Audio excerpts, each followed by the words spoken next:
workers' organization doing our job in terms of organizing can go beyond our formal and comfort zone of organizing to the informal economy.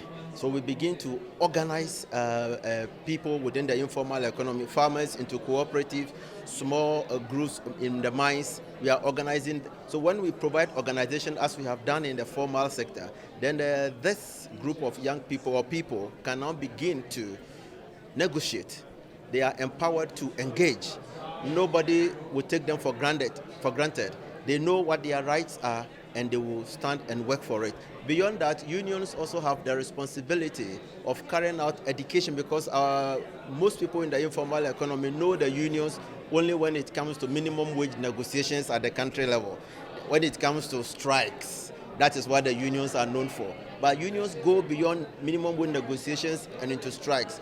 Now we are part of development within the informal economy. We are part of promoting labor rights within the informal economy. Workers wherever they exist, whether they are formal or informal, are also workers. And then if they choose to belong to any trade union, they have the right to belong to it. What we have also promoted as a union is for the workers to self-organize, because most often than not, if the organization had been driven from external source, then it has its own agenda, and then when that is over, then the group is over. But when it is a self-organized group that the unions have promoted, then it stays, it connects the informal unions to the formal unions. So we have the same rights, we have the same negotiations, we have the same education, we have the same training and everything. So unions have a responsibility, and they can do that best in the informal economy.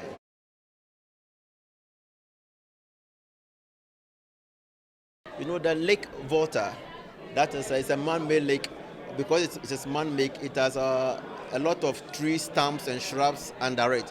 So fishing on Lake Volta is very hazardous. I mean, it's a dangerous area to go. Not to talk about children working there.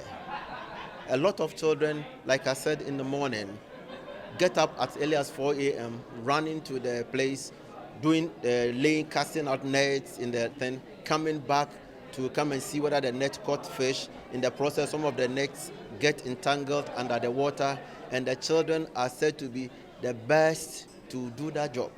So unfortunately, they have to do it, and in the process, some of them lose their lives, some of them are injured, and nobody talks about it because it's in the middle of the water. And ironically, sometimes traditionally, it is believed that sometimes when some of those injuries occur, then the bumper harvest comes in. They can catch more fish.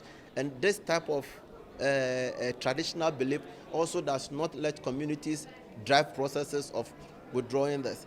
But then with time, with the Torkor model, people have now come to the realization a lot of sensitization has taken place, a lot of education and mobilization and organizing, a lot of engagement, a lot of partners. Yeah, I've worked, when it is in the formal sector, of course, you have the tripartite. But when it comes to the informal sector, you have a lot of civil society groups. You don't have the physical presence of a government office in that village. But you have partners like the Global March, the IOM, like the Stop Child Labor Campaign, another trade union part there. So there you have to now re-strategize your social dialogue mechanism to begin to work with this type of groups and look at the services that they provide best and what the unions can do to complement that effort. The people involved, first and foremost, are the Torkor people themselves. The initiative comes, it is they who said they want their own children to go to school. So those of us outside the place provided some facilitatory roles in terms of the unions. For me, from GAU, the ILO was a key component of the process.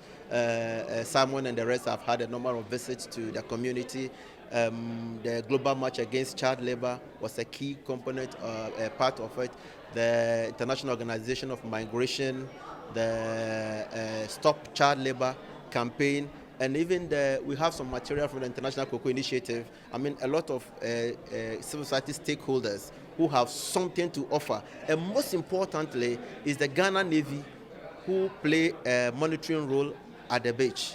Now, at the beach, they have a role to play in terms of rescue, in terms of accident and the rest. But what we have now done is giving them education to put child labor as part of their monitoring business.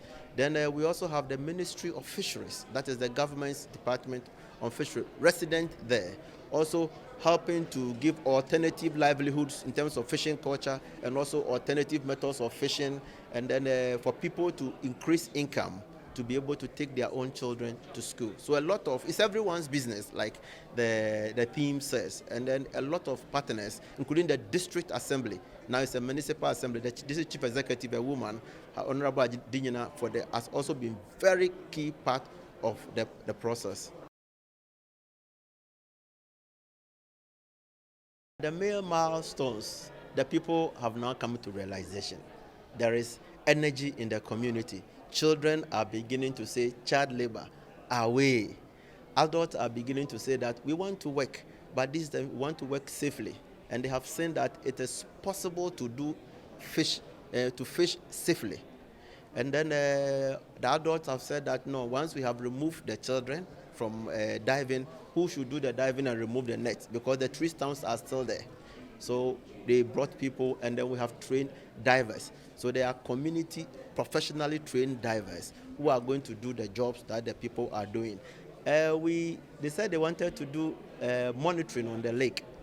Now, monitoring on the lake involves some level. They have boats, small wooden boats. So we had to develop a boat that runs faster than the boat that they are using. Yeah, so we came to the place what we will call speedboat. When I say speedboat here in Geneva, you are thinking about some very fast boat. But this is a combination of the wooden boat and then the speedboat in between. That at least can track children, any boat bringing traffic children in, and then the community people with the Navy can go, and then if there is the need for arrest, they arrest. If there is the need to also do some negotiations, they do.